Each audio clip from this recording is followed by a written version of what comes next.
Dieppe, 5 heures du matin, les coquillards rentrent de la pêche.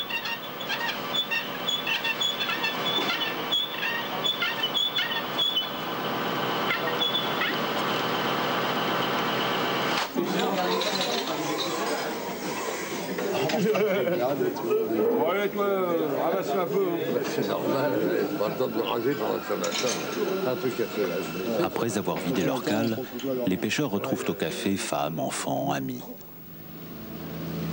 Depuis des siècles, les marins diepois ont sillonné tous les océans. Mais un jour, il y a bien longtemps, un événement venu de la mer a bouleversé la vie du port et depuis, à Dieppe, on ne naît plus forcément marin.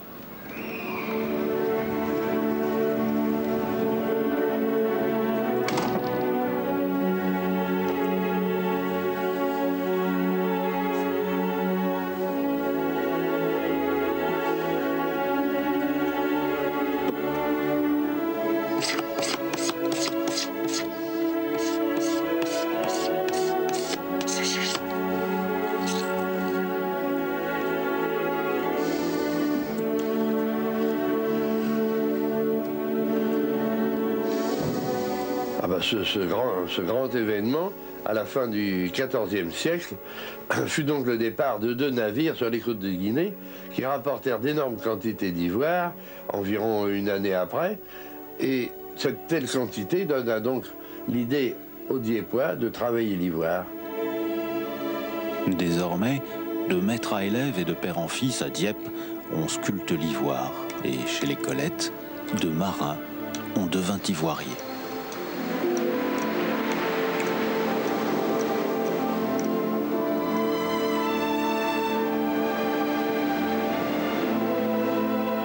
Sous François Ier, les corsaires diepois sillonnaient les océans, ils ramenaient dans leur cale des trésors.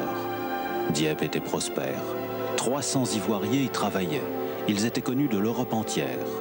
Et leurs miniatures font partie des 1000 œuvres exposées par Pierre Bazin dans le château-musée qui domine la ville.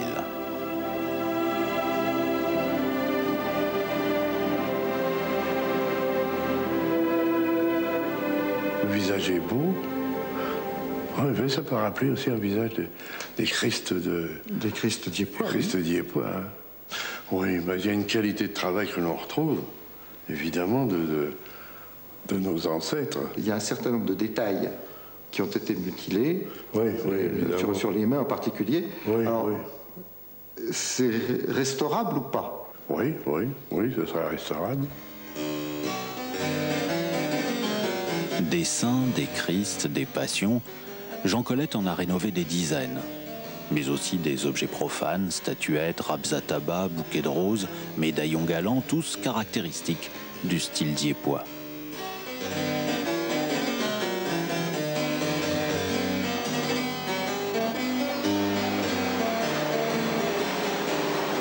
En 1824, une nouvelle mode bouleverse la vie de la cité. On découvre les effets bénéfiques des bains de mer et depuis, tous les jours de l'année, les pingouins se baignent à Dieppe. C'est le club des pingouins, selon la vieille tradition diepoise, qui se baigne tous les jours, etc.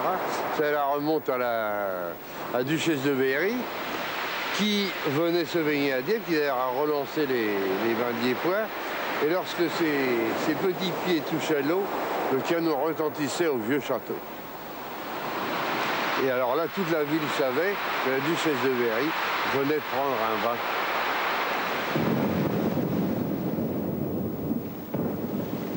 La plage de Dieppe est donc à la mode. On vient s'y baigner et on achète des souvenirs en ivoire. C'est l'âge d'or des ivoiriers diepois. Ils sont alors 400 et dans la Grand Rue, on ne compte plus les boutiques, dont déjà celle des Collettes. Aujourd'hui, si la boutique n'existe plus, c'est que Jean Collet ne travaille que sur commande.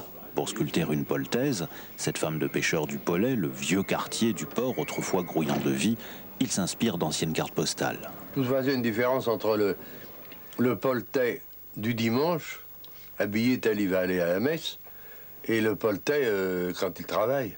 Le costume est tout à fait différent. Depuis l'interdiction internationale du commerce des défenses d'éléphants en 1990, Jean vit sur son ancienne réserve et sur l'ivoire que lui apportent ses clients. C'est dans la partie épaisse de la défense qu'il prélèvera le morceau nécessaire pour la statuette Et comme rien ne se perd, il grattera la partie fine pour obtenir les voiles des navires.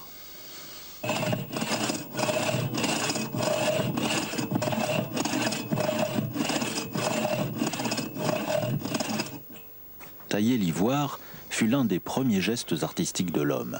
La dame à la capuche, retrouvée dans une grotte des Landes, est la plus ancienne sculpture connue de l'homme par lui-même. Cette statuette en ivoire de mammouth a 20 000 ans. L'ivoire a toujours été une matière précieuse aussi loin que l'on remonte. Les Romains, les Grecs l'ont toujours utilisé. C'est toujours une joie de travailler cette matière qui finalement reste quand même vivante et a des reflets chatoyants et un toucher extraordinaire.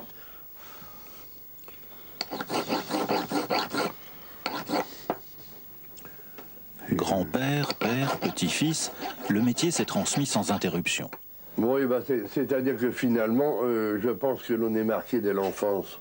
Parce que l'on peut voir être dans l'atelier, voir travailler, et ce que l'on peut confier à un enfant, même très jeune, de la pâte à modeler, de façon qu'il puisse déjà modeler des silhouettes plus ou moins, évidemment, au début maladroites et tout, mais qui est vraiment, finalement, la base de la sculpture. L'apprenti s'exerce d'abord sur un bois résistant, le buis, et ensuite sur l'ivoire, une matière très dure à sculpter. Il n'y a finalement qu'une technique, c'est-à-dire prendre appui sur le pouce pour faire finalement levier sur une partie très courte et qui donne assez de force et de puissance pour attaquer cette matière qui évidemment est très dure. Et en même temps, cela donne aussi la précision du geste qui permet de faire des choses absolument fines. Et d'ailleurs, plus on avance dans une pièce, plus il faut faire attention et plus la pièce devient délicate. Et l'écart, par exemple, d'un outil, d'un mouvement maladroit, peut vraiment perdre un visage ou une main. Ce sourire peut devenir une grimace et ça, c'est vite fait. Hein. Pour remplacer l'ivoire d'éléphant, Jean essayait des matériaux de substitution.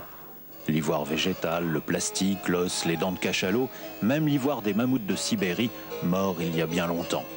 Mais aucune matière ne peut remplacer l'ivoire d'éléphant qui seul permet toutes les finesses. Alors, faute de matière première, le métier se perd. Jean, 4e de la dynastie des Collettes, est le dernier ivoirier diepois. Il a transmis son savoir à sa fille Annick et il est persuadé que sa petite Julia deviendra la Colette numéro 6. Il arrive, ventre à terre, pour voir la 6e génération. Petit. Oh, ça j'aime bien. Oh. Oh là là là. Ah ouais.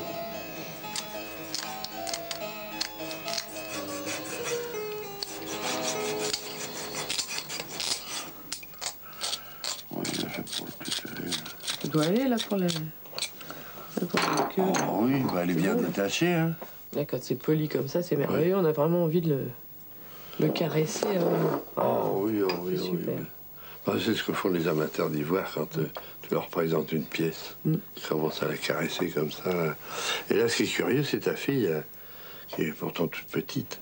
Oui. Mais tout ça, elle a commencé à la polir avec respect, avec... Elle a le gène des ivoiriers. Bah peut-être. Hein. Ça y est. La 6e génération, quand même. Hein?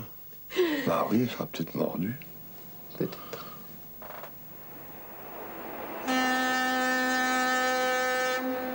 En attendant sa petite fille, à 73 ans, Jean continue.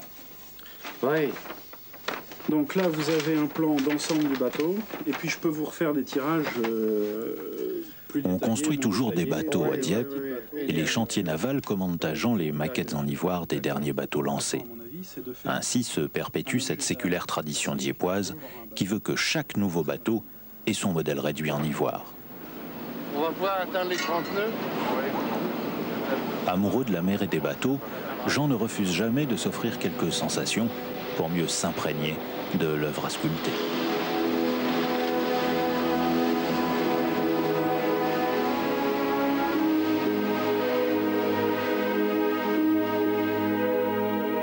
Un jour, par bateau, l'ivoire est arrivé à Dieppe.